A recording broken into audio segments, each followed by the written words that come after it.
آئیے دیکھتے ہیں 3 مرتبہ سے زائد دھونا صحیح ہے یا نہیں۔ عبداللہ ابن عمر ابن عاص رضی اللہ تعالیٰ عنہ فرماتے ہیں، یہ صحابی ہیں، جاء اعرابی الی النبی صلی اللہ علیہ وسلم۔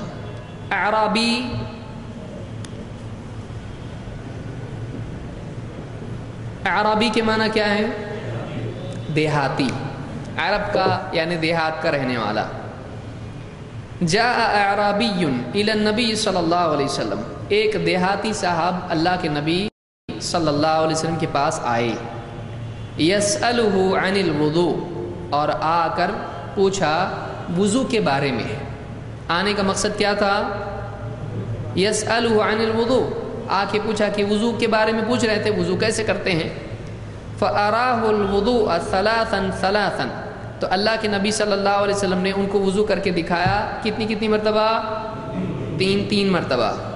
ثُمَّ قَالَ هَكَذَا الْوُضُوء، آپ نے فرمایا دیکھو ایسا ہے وضو۔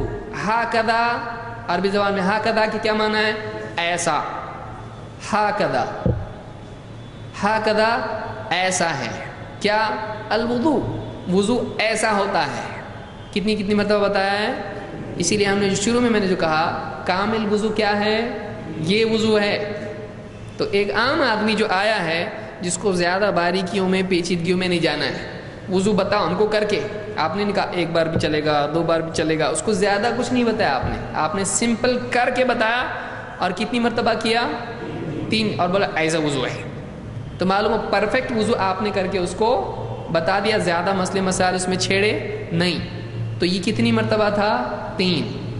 ثم قال هكذا الوضوء، آپ نے کہا ایسا ہوتا ہے وضو۔ فمن زاد على هذا فقد اساء وتعدى وظلم، جس نے اس سے زیادہ کیا، اس میں کچھ بڑھایا، 3 مرتبہ دھونے کے بعد آپ نے کیا کہا؟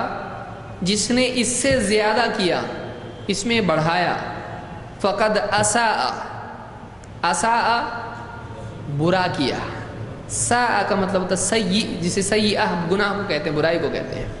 فقد اساء، اس نے برا کام کیا، وتعدى، حد پار کر دی، وظلم، ظلم کیا۔ تو 3 باتیں آپ نے کی، اس نے برا کیا، حد پار کر دی، اور ظلم کیا اپنے اوپر۔ غلط کام کرنے والا کس پہ ظلم کرتا؟ کس کا برا کرتا ہو؟ اپنا ہی برا کرتا، تو ظلم کس پہ ہوا؟ اب اپنا برا کرنا، کسی اور کا برا کرنا کس پر ظلم ہے؟ اس پر، اپنے اوپر ہے، اس پر ظلم ہے۔ لیکن اپنا برا کرنا کس پر ظلم ہے؟ اور اپنا برا آدمی کب کرتا ہے؟ جب کوئی گناہ کرتا ہے، جب کوئی ایسی بات کرتا ہے جو اللہ نے کرنے سے منع کیا ہے۔ تو آپ نے کیا فرمایا کہ ایسا ہے وضو۔ اب جس نے اس سے زیادہ کیا، اس نے کیا کیا؟ برا کیا، حد پار کر دی۔ تو معلوم ہے کہ حد کتنی ہے؟ 3 کی۔ اس لیے پچھلی روایت میں جو پاؤں دھونے کی روایت تھی اس میں تھا کہ آپ نے بلا عدد پاؤں دھوئے، تو وہاں پر میں نے کیا کہا تھا؟ 3 سے زیادہ مراد یہاں پر نہیں ہے، بلکہ مراد کیا ہے کہ گنتی کی پابندی 3 کی نہیں کی ہے۔ یہ نہیں کہا جائے گا کہ 4، 5، 6 جتنا دھونا ہے دھو، نہیں، بلکہ کتنی مرتبہ میں؟ 3 مرتبہ ہی میں پاؤں دھونا چاہیے۔ یہی بات علماء نے اس حدیث کی شرح میں کہی ہے، اور دلیل میں اس حدیث کو پیش کیا ہے کہ آپ نے کیا کیا؟ 3 مرتبہ دھویا، اور 3 مرتبہ دھونے کے بعد کیا کہا؟ جس نے اس سے زیادہ کیا اس نے کیا کیا؟ اساء وتعدى وظلم۔ تو معلوم ہوا کہ 3 مرتبہ سے زیادہ اعضاء کو دھونا اچھا ہے کہ برا ہے؟ برا ہے۔ اس حدیث کو امام ابو داود، امام النسائی اور امام ابن ماجہ نے اپنی کتابوں میں سنن میں روایت کیا ہے۔